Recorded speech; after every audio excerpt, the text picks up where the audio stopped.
Oh, regardez comment ça descend là. Oh, c'est n'importe quoi. Ça va descendre tellement raide. Parfois, il est plus raisonnable de ne pas risquer sa vie et de rester à la maison.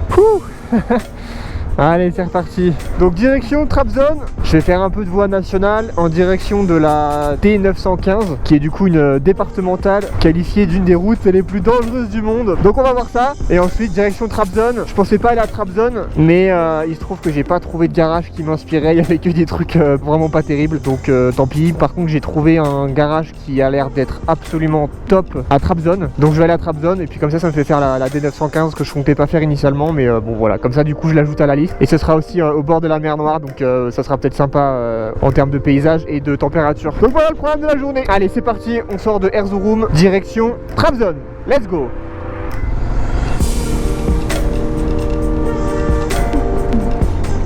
Je sais pas trop ce qui se passe devant moi, ils ont tous leur feu stop. Devant, je vois qu'il y a des gens qui sont par-dessus les portières. Je sais pas, ce serait peut-être un mariage ou un truc à la con comme ça.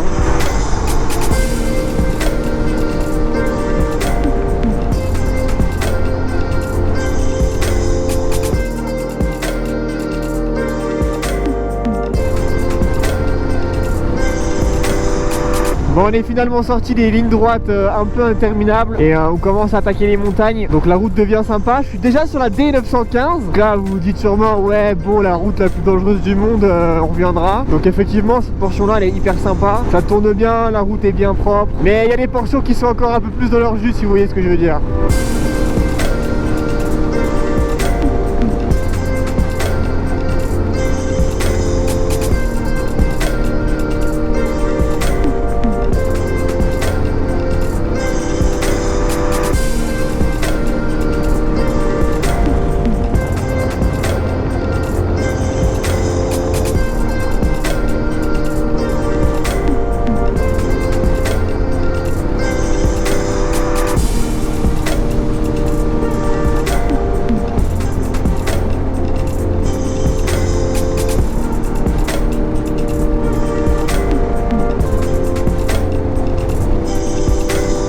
On va aller faire le plein, comme ça on sera tranquille pour aller dans les montagnes. Alors à combien est l'essence aujourd'hui? Benzine, wow, 26,49. Et B Nereye? Trabzon. Trabzon. Nereden? Trabzon. Ben Erzurum, Trabzon.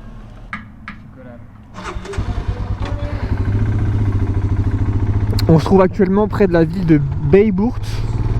Et c'est à partir de cette ville là que je vais justement prendre une autre direction. Je vais remonter vers le nord, alors que là je suis plutôt en direction de l'ouest depuis ce matin. Vers le nord, et la D915 va commencer à vraiment être sérieuse, puisqu'on va attaquer les montagnes et les conditions de la route vont progressivement se transformer en piste. Donc allons voir ça.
vient de passer le col, 2300 mètres et on est au-dessus des nuages. J'espère qu'on va voir quelque chose parce qu'on va attaquer la route qui est costaud normalement. Donc j'aimerais bien pouvoir voir quelque chose quand même parce que ça descend un flanc de falaise apparemment. Voici là où ça commence. Je pense qu'à partir de maintenant, on n'aura que de la piste.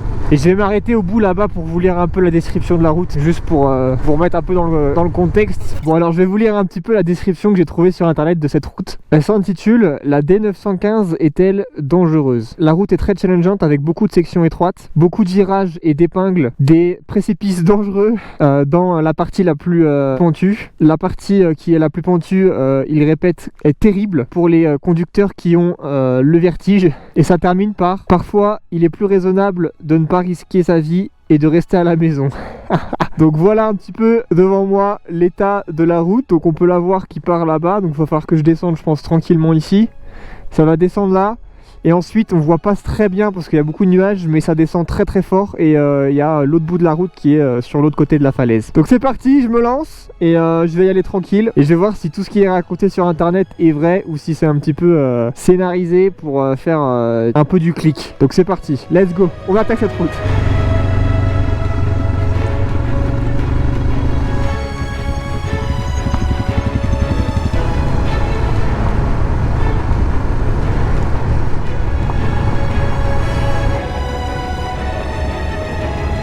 Je crois que c'est là que ça commence.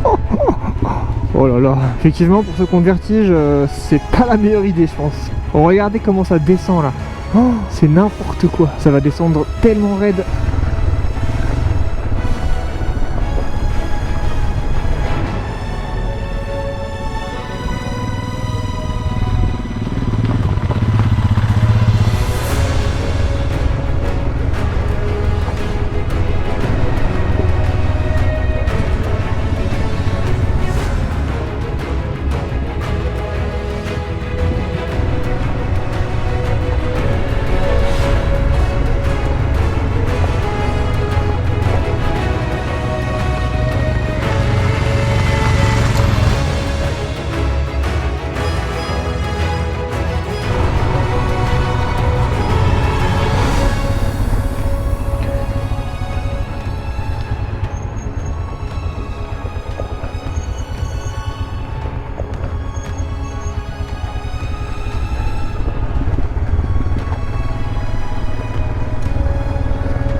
C'est vertigineux et à la fois magnifique. Là ça descend raide, hein. Je sais pas combien il y a de mètres mais c'est balèze.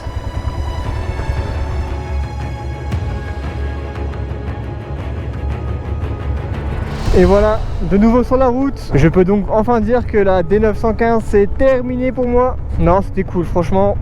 Une bonne petite attraction. C'est moins dur que ce que j'ai lu sur internet où vraiment c'était sensationnellement dur. Non, là franchement c'est quand même assez simple. Mais je pense que effectivement ceux qui ont le vertige, c'est pas une très bonne idée parce que ça longe véritablement des beaux précipices quoi. Eh bien on continue jusqu'à la mer Noire. Let's go.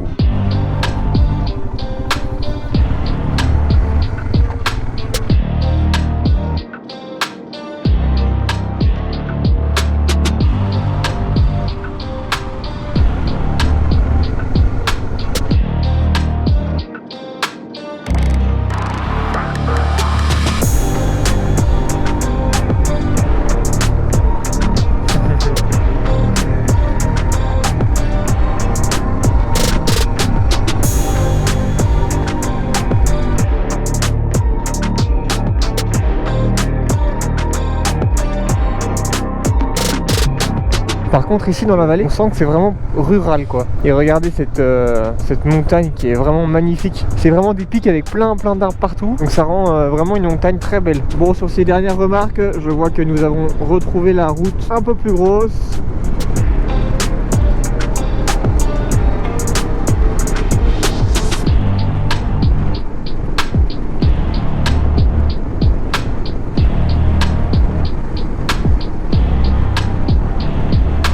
Next stop, ça va être le lac de Uzungol, qui est à vrai dire dans une vallée un tout petit peu parallèle à celle dans laquelle je suis, qui va me faire un détour d'une dizaine de minutes je pense. Mais je voulais quand même aller voir ce lac parce que dans la région ça a l'air d'être vraiment une des attractions principales. Je vois du panneau Uzungol depuis maintenant presque 150 km. Donc on va faire un tour dans ce lac là, j'espère que ce sera joli même avec les nuages. Et ensuite on arrivera bientôt à Trabzon. Donc allons voir ce lac, c'est parti.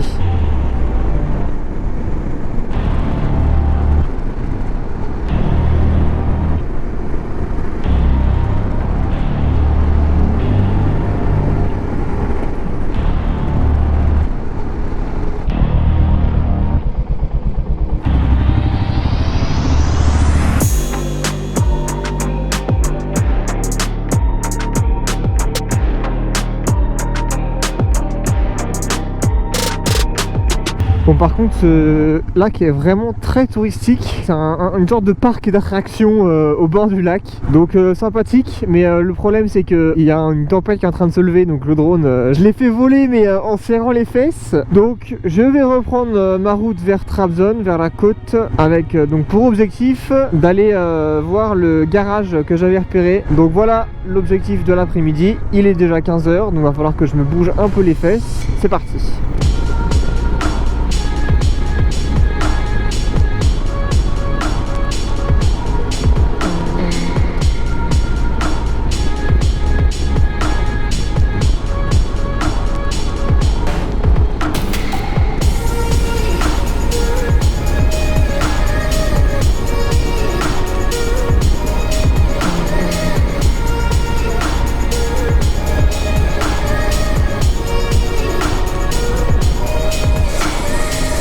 Et voilà la mer Noire. Wouhou! On est arrivé au bout de la traversée de la D915 et nous voilà sur la mer Noire, la fameuse. J'ai encore à peu près 40 km il me semble avant d'arriver à Trabzon.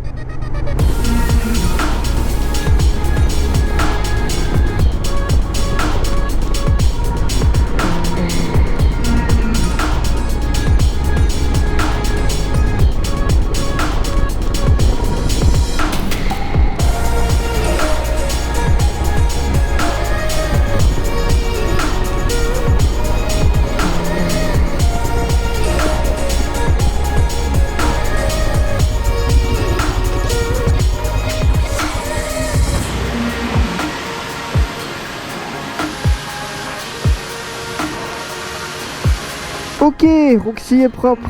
Allez, on est juste à côté du garage, donc je vais aller voir. Je vais juste aller leur demander si c'est possible de faire les 2-3 bricoles que j'ai à faire sur Roxy. Et j'espère qu'ils vont pouvoir me le faire rapidos. C'est censé être la rue qui est là.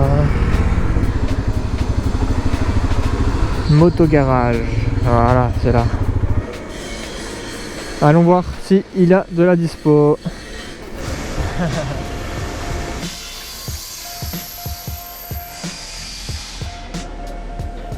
Bon bah finalement il a pris directement la moto et commence à faire la vidange et il va faire le jeu au soupape juste après, donc il est 18 h.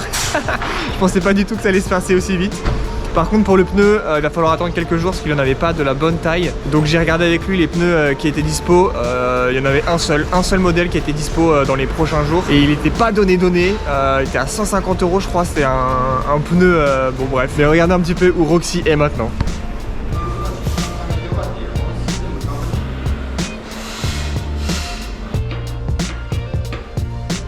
Ok, et eh bien ça c'est fait, vidange effectuée, jeu soupape effectué, rien n'avait bougé donc c'est parfait. Et le pneu il est en cours de commande. Donc voilà, fin de la grosse journée pour moi et direction l'hostel.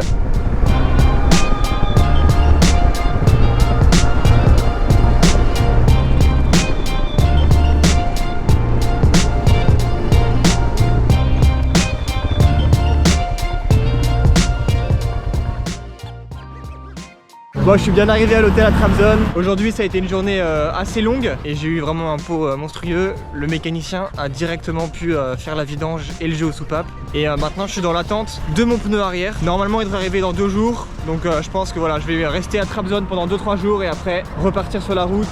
Et je vous dirai la direction dans une prochaine vidéo. Pour celle-ci, c'est la dernière. Je vous remercie d'avoir regardé jusqu'au bout et je vous dis à la prochaine. Ciao.